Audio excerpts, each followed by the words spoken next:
ॐ सच्चिदानन्दरूपाय विश्वोत्पत्त्यादिहेतवे तापत्रयविनाशाय श्रीकृष्णाय वयं नमः। वसुदेवसुतं देवं कंसचाणूरमर्दनं देवकी परमानन्दं कृष्णं वन्दे जगद्गुरुम्। अज्ञानतिमिरान्धस्य ज्ञाननञ्जशलाकया चक्षुरुन्मीलितं येन तस्मै श्रीगुरुवे नमः। नमोऽस्तु ते व्यासविशालबुद्धे फुल्लारविन्दायतपत्रनेत्रं येन त्वया भारततैलपूर्णं प्रज्वालितो ज्ञानमयः प्रदीपः।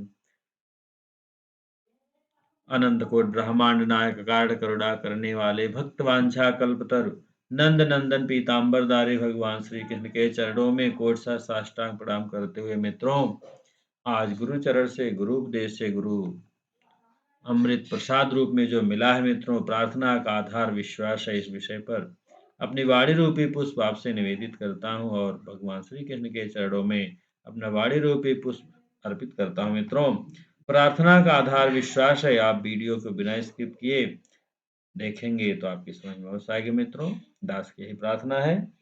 विश्वास जीवन है मित्रों, संदेह मृत्यु है। विश्वास के बिना जीवन चल ही नहीं सकता। विश्वास पर जीवन टिका है।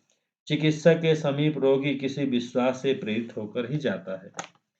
यदि रोगी को चिकित्सक की योग्यता पर अथवा उसकी नीयत पर संदेह हो जाए तो वह भूल कर भी चिकित्सक के पास नहीं जाएगा। मित्रों, माँ ने अपने हाथ से भोजन की थाली परोसी और पुत्र ने बिना कुछ सोचे बेखटके के भोजन प्रारंभ कर दिया। शत्रु के पास से या हाथ से मिले किसी भी वस्तु को खाने के लिए मन तैयार नहीं। मित्र से अपने मन की उलझन अपने जीवन की समस्या कह देते हैं और इसी विश्वास पर कि वह उसे गुप्त रखेगा, उचित परामर्श देगा, नाजायज लाभ नहीं उठाएगा और परेशानी में सहायक होगा। किंतु इसके विपरीत क्या हम अपनी उलझन, अपनी समस्या, अपने किसी विपक्षी को या चुगलखोर को या अवसरवादी को कह सकेंगे? विपक्षी या चुगलखोर या अवसरवादी पर मन का विश्वास नहीं मित्रों। हम उसी से संपर्क रखते हैं जिस पर हमारा विश्वास है, जो हमारे जीवन के निर्माण में सहयोग देता है। हम उसी क्रिया में प्रवृत्त होते हैं जिससे यह विश्वास हो जाए कि जीवन में सुख सुविधा की प्राप्ति होगी। जीवन का निर्माण, जीवन की सुख सुविधा सभी चाहते हैं मित्रों, और उसी उद्देश्य से प्रेरित होकर हम कोई कार्य करते हैं। हमारी प्रत्येक चेष्टा के मूल में जीवन के निर्माण की भावना है मित्रों। पर ऐसा सदा कहाँ होता है कि जीवन का निर्माण बाधा रहित होता रहे, जीवन की सुख सुविधा में बाधा का कांटा न उगे। यह सब चाहते हैं पर ऐसा कब हुआ है? संसार बाधाओं का आगार है मित्रों। पद पद पर कठिनाइयां आती हैं। कार्य करते करते कुछ ऐसी झंझट सामने आकर खड़ी हो जाती है कि आगे बढ़ना रुक सा जाता है मित्रों। आगे बढ़ना तो अलग रहा, आगे का रास्ता ही नहीं सोचता। सुख सुविधाओं से भरपूर जीवन में कभी कभी ऐसा संकट टूटता है कि सारे सुख पर पानी फिर जाता है। मित्रों, पांडव पत्नी द्रौपदी अपने रनिवास में सुख से बैठी थी। उसे क्या कल्पना थी कि कुछ ही क्षणों में वह राजसभा में सबके सामने विवस्त्रा की जाएगी।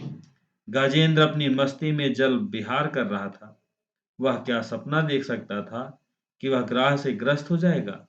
ये तो पौराणिक गाथाएं मित्रों। हम अपने जीवन के ही प्रसंग देखें।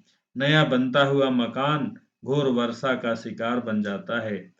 निर्धन विद्यार्थी के एकमात्र संरक्षक की अचानक मृत्यु हो जाती है। इकलौता और लाडला बेटा ना जाने कैसे मोटर के नीचे दब गया। माँ को जिसके लिए प्राण हाजिर है, एक कोने से आकर सांप काट जाता है। प्राणों से प्यारी पत्नी को विषम ज्वर आक्रांत कर लेता है। नदी को पार करती नाव अचानक भंवर में फंस जाती है। ऐसे अनचाहे प्रसंग हमारे आपके जीवन में आते रहते हैं मित्रों। कौन चाहता है कि जीवन में ऐसे अवसर आए, पर आते ही हैं। आने पर उनका निवारण का प्रयत्न भी करते हैं, भरपूर प्रयत्न करते हैं, अथक और अकथ प्रयत्न करते हैं मित्रों। अपने में जितनी शक्ति है सभी लगा देते हैं। पर अपना सारा धन समाप्त होने पर कुछ और ऋण कर लेते हैं। यदि अकेले से काम ना बना तो दो चार और साथियों से सहयोग के लिए निवेदन करते हैं। किंतु मित्रों, जब स्वजनों से सहयोग नहीं मिलता, मांगने पर धन नहीं मिलता, स्वयं अपना शरीर भी साथ नहीं देता, उस स्थिति में एक विचित्र प्रकार की मन स्थिति हो जाती है। अपनी असमर्थता का पूरा आभास हो जाता है। आभास ही नहीं मित्रों, विश्वास हो जाता है। निश्चय हो जाता है कि कार्य की संपन्नता मेरी शक्ति से परे है। अपनी विपदा से, अपने संकट से छुटकारा पा सकना मेरी शक्ति के बाहर है। अपनी असमर्थता पूर्णतः दिखने लगती है मित्रों। असमर्थता का यह विश्वास किसी समर्थ का आश्रय ढूंढता है। संसार में कोई ऐसा व्यक्ति नहीं जो मेरी विपदा मिटा सके। संसार की कोई ऐसी वस्तु नहीं जो मेरे अभाव को हटा सके। क्या व्यक्ति, क्या वस्तु, सभी मेरे ही तरह असमर्थ हैं, अशक्त हैं। फिर कौन मेरे अभाव का, मेरे अमंगल का अपहरण करेगा? किंतु एक है मित्रों, जो असंभव को भी संभव कर सकता है। उस एक के अनंत सामर्थ्य की स्पष्ट घोषणा अनेक घटनाएं करती हैं। क्या पौराणिक युग, क्या आधुनिक युग, दोनों युगों में मित्रों ऐसी घटनाएं घटी हैं जिन्हें सुनकर आहत मन को राहत मिलती है, निराश मन को आशा बंधती है। द्रौपदी को भरी सभा के अंदर नग्न होने से किसने बचाया? ग्राह से ग्रस्त गजेंद्र के प्राणों की रक्षा किसने की? व्यंग्य वचनों से विधे हुए ध्रुव को अमर पद किसने दिया?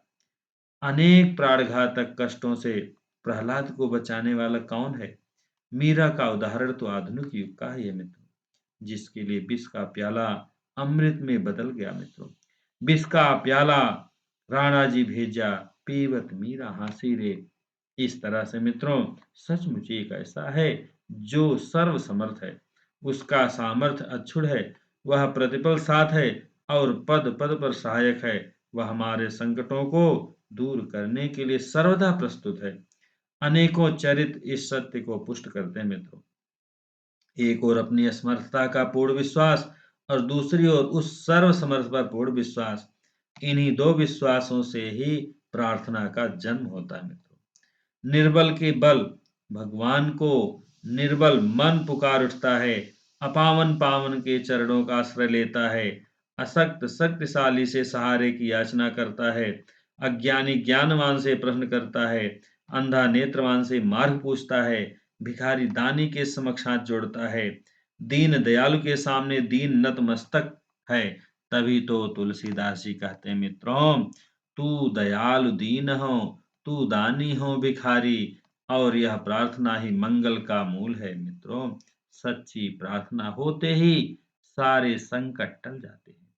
द्रौपदी ने प्रार्थना की, उसकी लाज बच गई। गजेंद्र ने प्रार्थना की, उसके प्राण बच गए। ध्रुव ने प्रार्थना की, उसे अनंत ज्ञान और अमर पद मिला। तुलसी सूर ने प्रार्थना की, अविचल भक्ति मिली। मीरा ने प्रार्थना की, गिरधर गोपाल मिले। जिस जिसने सच्चे मन से प्रार्थना की, उसे उसे अपनी अपनी मनचाही वस्तु मिली। लोक की, परलोक की, स्वार्थ की, परमार्थ की, जो भी कामना हो मित्रों, उसे पूर्ण करने का सुगम और श्रेष्ठ साधन प्रार्थना है। और यह प्रार्थना हो तो केवल भगवान के प्रति ही हो। संसार के व्यक्ति और वस्तु के सामर्थ्य का ज्ञान तो हो चुका, उनसे ना हमारे अभाव हट सके और ना हट सकेंगे। एकमात्र भगवान से ही प्रार्थना करें, जिससे जीवन की संपूर्ण असमर्थता सदा के लिए समाप्त हो जाए। अन्यथा भाव का तांता लगा ही रहेगा मित्रों। भगवान से जिसने भी प्रार्थना की, उसका भाव सदा के लिए मिट गया। द्रौपदी, गज, ध्रुव, प्रहलाद, तुलसी, सूर, मीरा, सभी के उदाहरण आपके सामने हैं मित्रों। अपनी असमर्थता पर विश्वास होते ही सर्व समर्थ भगवान से प्रार्थना करते हैं, और प्रार्थना होते ही एक अचिंत्य रीति से सारे कष्ट, सारे संकट दूर हो जाते हैं। जिस दिन, जिस क्षण हमारे जीवन में ये तीन विश्वास प्रतिष्ठित हो जाएंगे मित्रों, उसी दिन, उसी क्षण से हमारे लिए सर्व मंगल का विधान स्वतः हो जाएगा। और ये तीन विश्वास है मित्रों। नंबर एक, अपनी असमर्थता का विश्वास। नंबर दो, भगवान की सर्व समर्थता पर विश्वास। नंबर तीन, भगवान के प्रति की गई प्रार्थना के प्रभाव पर विश्वास। मित्रों, बोले सच्चिदानंद भगवान की जय हो। हरे राम, राम राम हरे हरे, हरे कृष्ण कृष्ण कृष्ण हरे हरे। बोले सच्चिदानंद भगवान की जय। मित्रों, अभी तक यदि आप हमारे चैनल को सब्सक्राइब नहीं किए, सब्सक्राइब कर लें, जिससे नित्य नूतन वीडियो का आपको लाभ मिलता रहे। मित्रों, पुनः मिलते हैं अगले वीडियो में। मित्रों, बोले सच्चिदानंद भगवान की जय हो।